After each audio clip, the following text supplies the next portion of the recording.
All right, guys. So a couple of days ago, Donald Trump, his DOJ, and FBI dropped this memo, essentially saying, in regards to Jeffrey Epstein, there's nothing here, right? Stop asking us questions about it. He wasn't murdered. He did it himself. Nobody else is involved. We're not bringing charges against anybody. Just stop pressing the issue and let's move on, right? Just a blanket cover-up operation. And since then, we've seen a pretty sizable revolt from even MAGA folks who supported Donald Trump, largely, I think, because people within his inner circle, people like Dan Bongino and people like Kash Patel and Pam Bondi, they made this a huge issue on the campaign trail and even once he got into office, hyping this up as there's this massive cover-up, we're going to go in, we're going to expose it, full transparency, etc. And so people are pissed that now they're basically saying the same things that the administration before them said in order to not release any other information on this. And so yesterday, Donald Trump is doing this cabinet meeting, and I'll show you some of the MAGA pushback here in a second, but he basically freaks out at this reporter for asking him a follow-up question just a couple days after they dropped this memo about Epstein. So let's go ahead and watch this and see how Trump handles this. Jeffrey Epstein, it left some lingering mysteries. One of the biggest ones is whether he ever worked for a American or foreign intelligence agency. The former labor secretary, who was Miami U.S. Attorney Alex Acosta, he allegedly said that he did work for an intelligence agency. So could you resolve whether or not he did? And also, could you say why there was a minute missing from the jailhouse tape on the night of his death? Yeah, sure. If Hey, I Pam, could, could I just interrupt for Sure. 1 second? Are you still talking about Jeffrey Epstein? This guy's been talked about for years. You're asking, we have Texas, we have this, we have all of the things. And are people still talking about this guy, this creep? That is unbelievable. Do you want to waste the time, and do you feel like answering? I don't mind answering. I mean, I can't believe you're asking a question on Epstein at a time like this, where we're having some of the greatest success and also tragedy with what happened in Texas. It just seems like a desecration, but you go ahead. Sure. Okay, so she goes on to give sort of a rambling answer about some of the things that journalists asked, but Donald Trump interrupted, right? The question was directed at Pam Bondi, right, at the head of the DOJ, and he interrupts. He says, this is a desecration because we have all of these other great things and also sad things like the flooding in Texas. We have all these other things going on. How dare you ask about Jeffrey Epstein, as if it wasn't his government that just within the last couple of days put out this memo. Like, it's not like this is something we haven't been talking about for years. And also, as a reminder, again, as I said at the start of this video, it was people in your inner circle, people in the room with you right now who were talking about this relentlessly, right? Talking about how they're going to uncover it. They're going to expose all of these elites who are engaged in this criminal child trafficking ring. You guys made this a primary issue of what you were going to do once you got into office. You drop a memo and now you're what? You're trying to use the Texas flooding situation as an opportunity to just be like, okay, hush, hush, let's move on. No need to talk about this moving forward. I mean, it's just, it's pathetic. It's ridiculous. And it's also like, buddy, you have connections to Jeffrey Epstein. Like, let's be real. There are multiple people around Trump. One of the questions that the reporter was asking there was about Alex Acosta, right? Who was Trump's former labor secretary, who he picked, right? And back in the day, he was the guy, the prosecutor, who gave a sweetheart deal to Jeffrey Epstein to let him off the hook, essentially, for charges that they had against him at the time that could have put him away for years and years and years, if not decades. He cut a sweetheart deal. I think Epstein ended up serving like 15 months or so in jail, and it was cozy circumstances, whatever, and then he gets out. And that guy, Alex Acosta, who cut the sweetheart deal with him, he openly said, right, this is in court documents, he said that he was told, I guess, by intelligence agencies that Jeffrey Epstein is essentially in intelligence or an intelligence asset, and so he should go easy on him. That was part of the reasoning that Alex Acosta gave as to why he cut the sweetheart deal with Epstein back in the early 2000s. That's a pretty relevant question. Now, when Pam Bondi responds here, Again, as a reminder, Pam Bondi also, I believe, was the attorney general in Florida during an extensive period of time where she didn't bring any charges against Epstein. So she's also sort of connected to this in that way. But her response to it was basically, I don't really know anything about that. I haven't heard about that. Maybe I'll get back to you on it. What do you mean you haven't heard anything about that? You have all of these files that you guys have reportedly been combing through for the entirety of the last 6 months, and you don't know anything about the allegation that he is an intelligence asset. That seems like kind of like an important factor to all of this. And let's be real, that's probably the primary reason, next to the fact that there are a bunch of high profile and powerful, celebrities and politicians and billionaires who are probably wrapped up in all of this. Besides that, you also have the fact that he was in all likelihood working with intelligence, and they're not going to release any information that is going to implicate either U.S. intelligence agencies, whether it's the FBI or the CIA or Mossad in Israel. They're not going to release information that implicates them in that way. And so, of course, there's never going to be any real follow-up to this. And if you thought, as a MAGA supporter or a Trump voter, or whatever the case may be, that Donald Trump, of all people, was going to be the guy who releases all of the files and takes on all of the people who are involved in this, Jeffrey Epstein himself said that he was best friends with Donald Trump for 10 years. That came from Epstein himself. We have pictures of Donald Trump partying with Epstein. We have Trump's statements where he says things like, Jeffrey Epstein, he's a good guy, but, he likes girls, and some of them on the younger side. What did you mean by that? Right? I mean, the connections between Epstein and Trump are as extensive as they are with almost anybody else who's involved in this entire picture.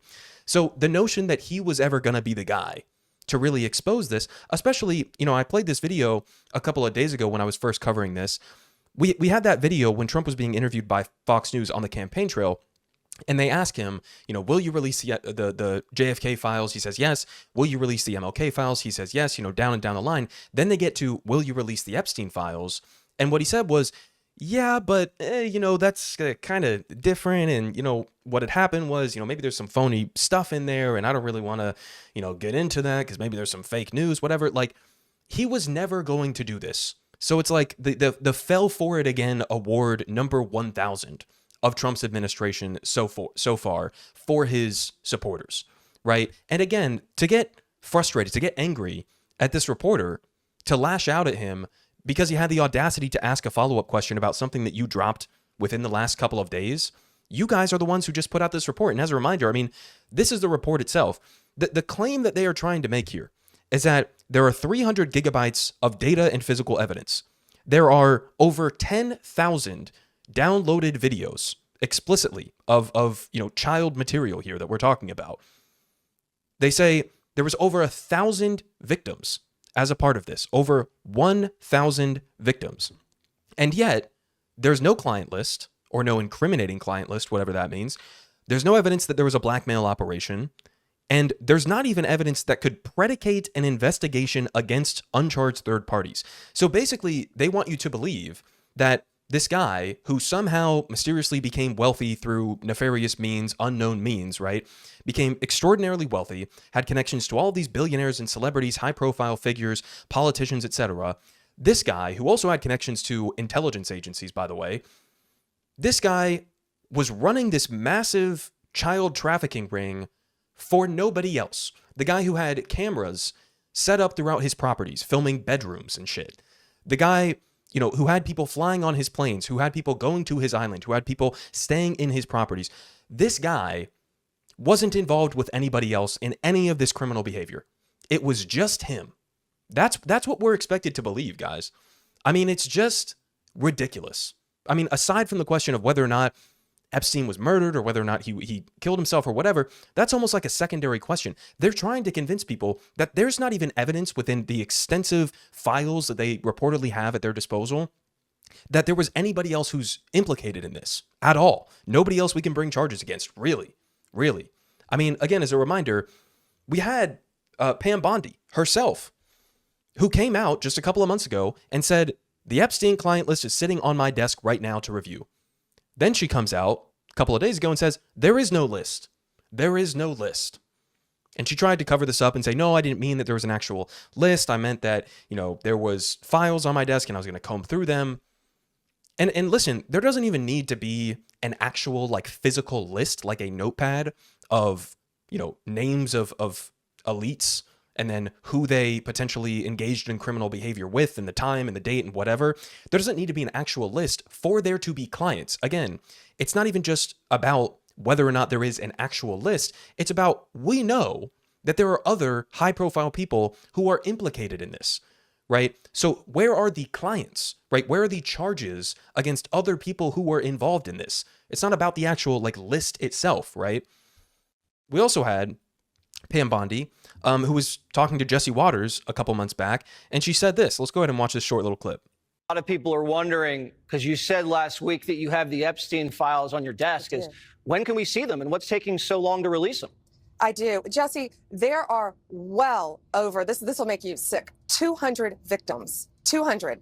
So we have well over 250 actually. So we have to make sure that their identity is protected and their personal information. But other than that, I think tomorrow, the personal information of victims. Other than that, I think tomorrow, Jesse, breaking news right now, you're going to see some Epstein information being released by my office.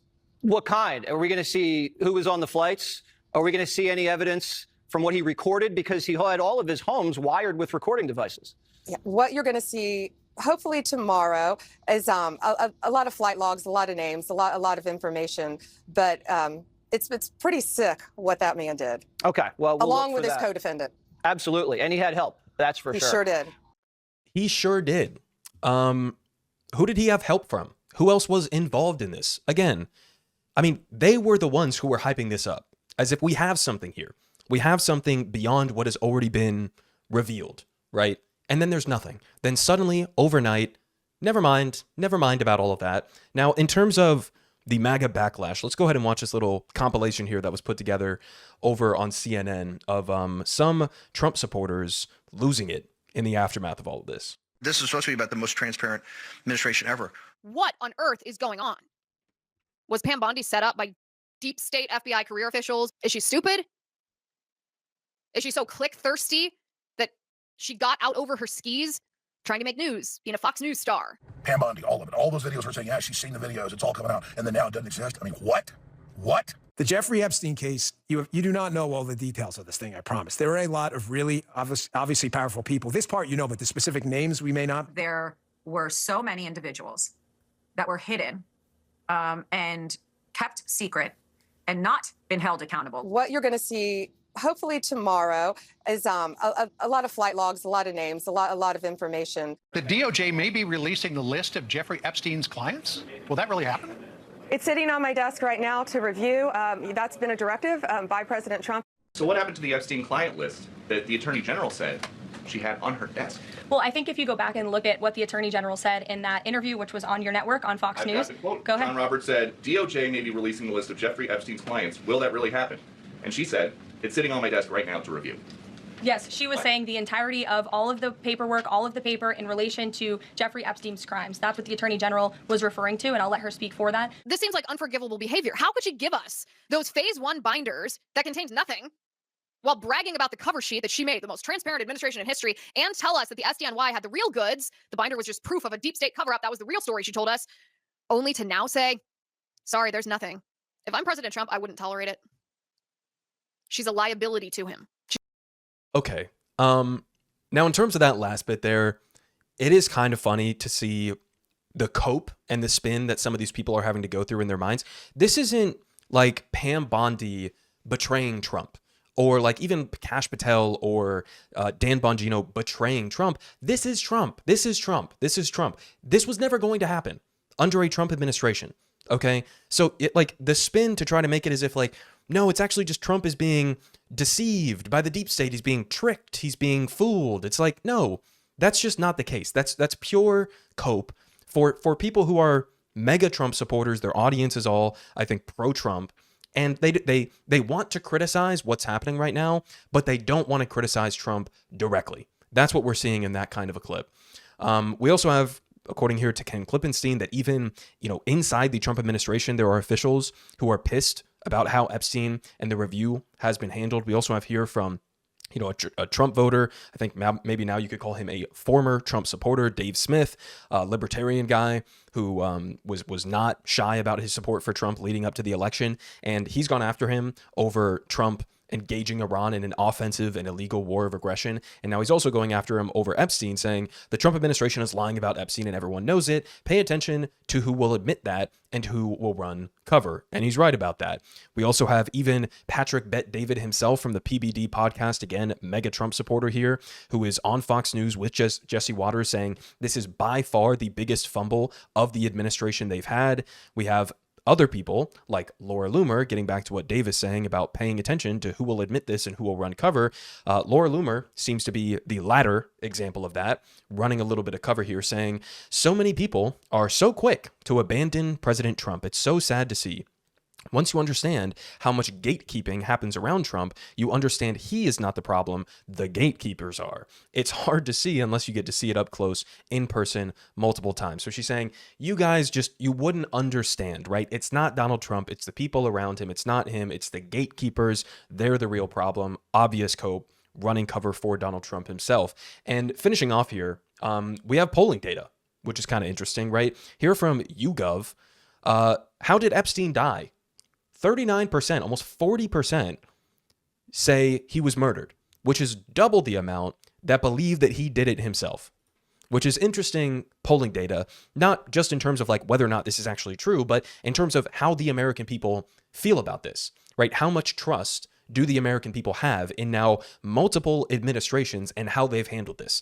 Clearly, people are not buying the story, right? Similar to how people weren't really buying the immediate investigations of how JFK was assassinated, right? And there's still unquestioned or unanswered questions about the JFK assassination as well. So again, clearly Americans not really feeling the baseline story that's being spoon-fed. We also have one final poll here.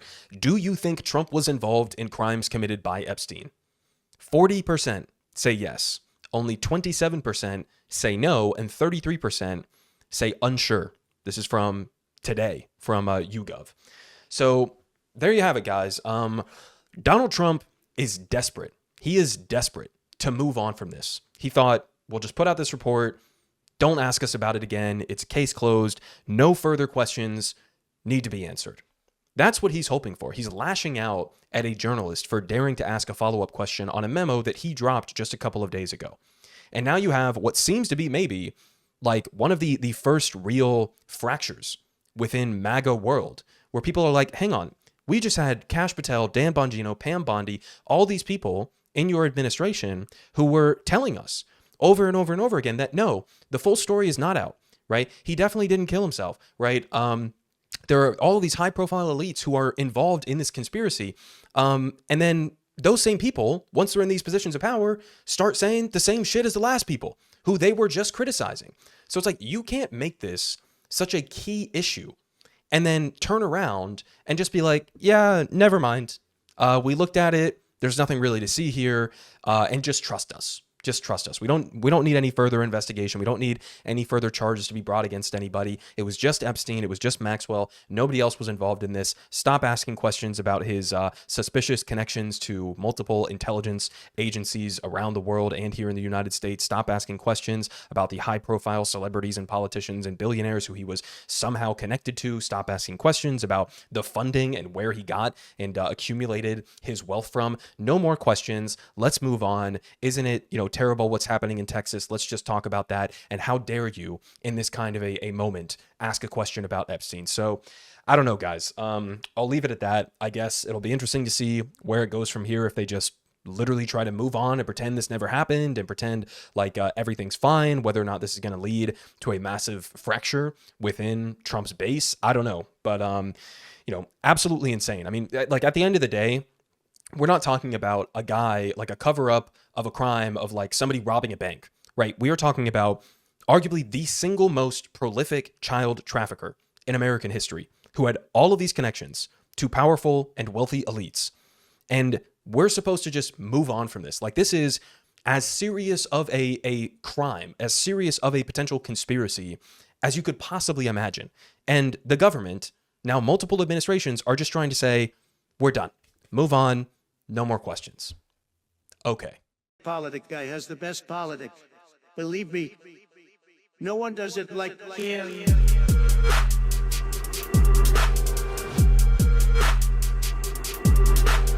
Believe me, everyone is saying